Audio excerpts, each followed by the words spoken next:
Welcome to our CFMC pop-up grant video. Today, we are excited to welcome Wendy, who is the founder and executive director of Artists for World Peace.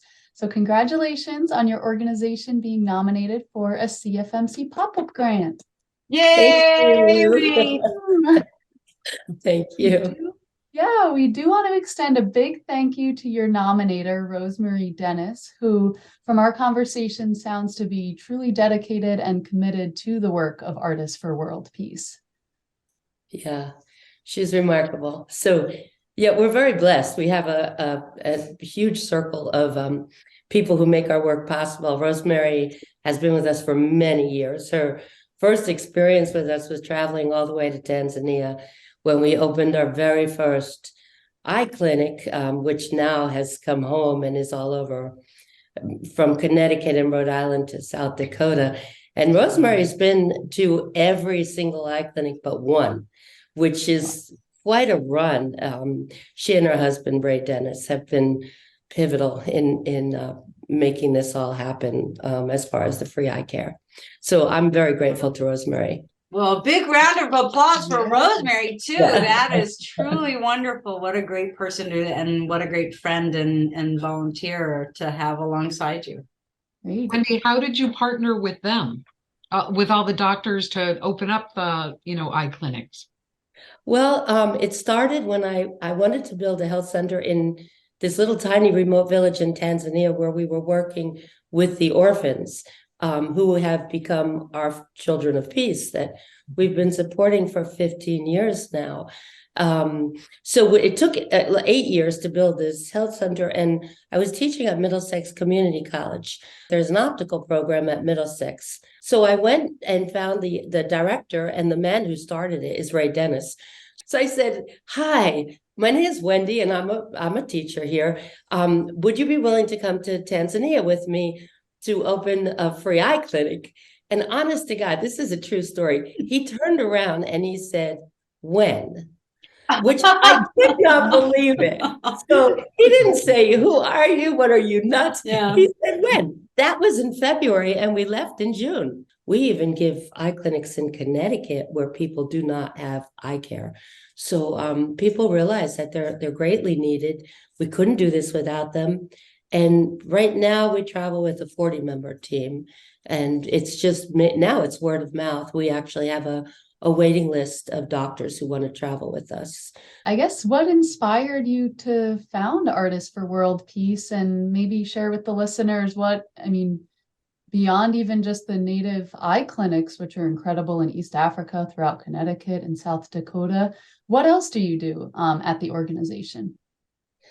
Let's see. What started it was a phone call in the year 2000 from Bill Daly at the Hartford Courant. So the currency, the European currency, was being taken out of circulation, and will be, was going to be replaced by the euro.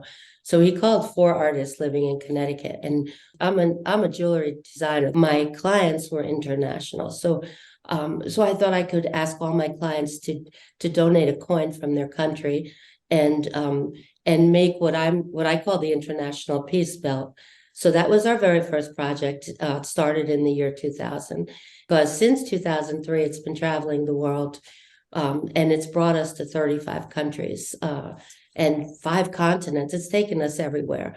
And I have to say, from our perspective, one of the things we love too is not just your international approach and your encouragement, the artists that are involved with you for such incredible humanitarian work, but we all know how much the arts just mean in general to everybody's everyday life. And locally, right here in our own backyards, you have been a huge proponent of encouraging families to do art projects together. Yes, with your help, actually, the Community Foundation has supported this project, which we're very grateful for, as well as Middletown Commission on the Arts. Like our idea during COVID, and we started getting phone calls from people in Middletown who know us so well. And they said, "Hey, we need your help. Our kids aren't in school. Camps are closed. After school programs are done. They're bored to tears. Can you provide art to our kids?" So I reached out to the Community Foundation and to MCA. We have to socially distance. That was a real real roadblock for us because everything we do with kids is so hands-on. So what we did the first year was we just made these buckets, these sand buckets.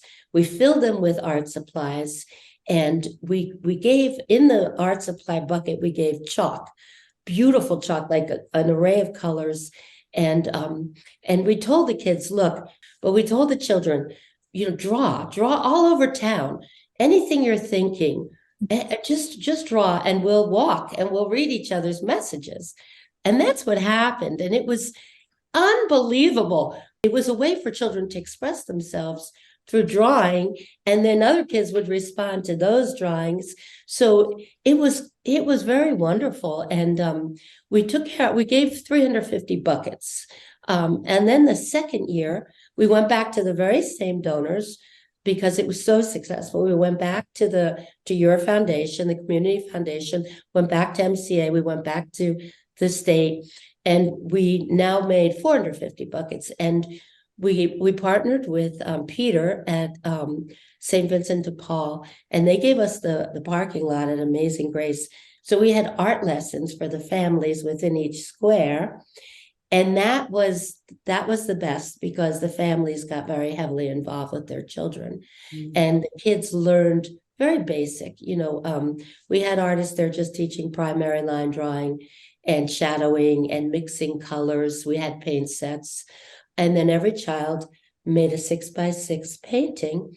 And one of our other projects we have is called our Peace Wall, where the whole wall is made of 6x6 paintings made by thousands of artists around the world. So our children in Middletown, and of course the surrounding towns, we invited, to be honest, we invited every child. So we had kids from all over the county come, and we made our own Peace Wall that we gave the posters to our sponsors. And it was beautiful because when you look at those paintings, you see the diversity in our children right here at home. And year 2 made us realize this is something we wanted to continue last year because COVID was still with us. So last year was our largest, which was in this past May. And the mayor gave us the town green. So we were able to now include an amazing World Friends Music is an African dance group that we love so much. So they came and performed, and they taught African dance, and their drummers were drumming as all of the children were painting, and we had free face painters. So it was more of a carnival. And that year we had over 800 people. It's just incredible. And that's with the love of all of you. Like, how can art change the world? That was the question. And year by year, we've been answering it. And now this year, September 21st, it's World Peace Day. We're going to have our 21st anniversary celebration. We're going to have it at St. Clement's in Portland. And we're going to be inviting a lot of the dance companies and dancers and musicians from Connecticut who have been part of us from the start. Of course, we're going to invite the doctors and everybody that works on specific humanitarian projects. And then we're also going to invite our Broadway friends, because our biggest fundraiser pre-COVID was on Broadway every year in New York City. Mm-hmm. So I want to bring Broadway stars home to our group here, and I want to kind of mix it all up with our Connecticut talent and see what happens. So that's I think that's going to be a really sacred night for us. It's a Thursday night because we wanted it to be on World Peace Day.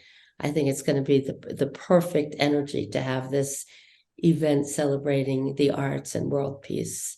So so that's a big thing in our near future. Yeah, that's great to look forward to even this year. I mean, It's incredible what you have fit in even in 21 years.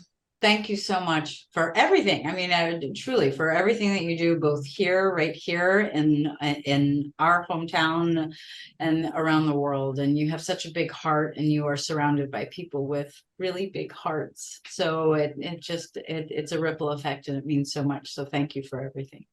Thank you so much. Thank you for supporting us and for believing in us. And big round of applause to Ro for nominating you. We're sorry that she couldn't join us today, but we sent her lots of thank yous for helping to highlight all the great things that you're doing. Thank you so much. We really appreciate it. On behalf of everyone at Artists for World Peace, I'd like to say thank you. Well, send our best back to everyone in your organization as well. So Great. Thank you so much. Thank you, everybody. it was great to see you. Thank you, Wendy. Great to see you. Thank you. Bye. Bye. Bye.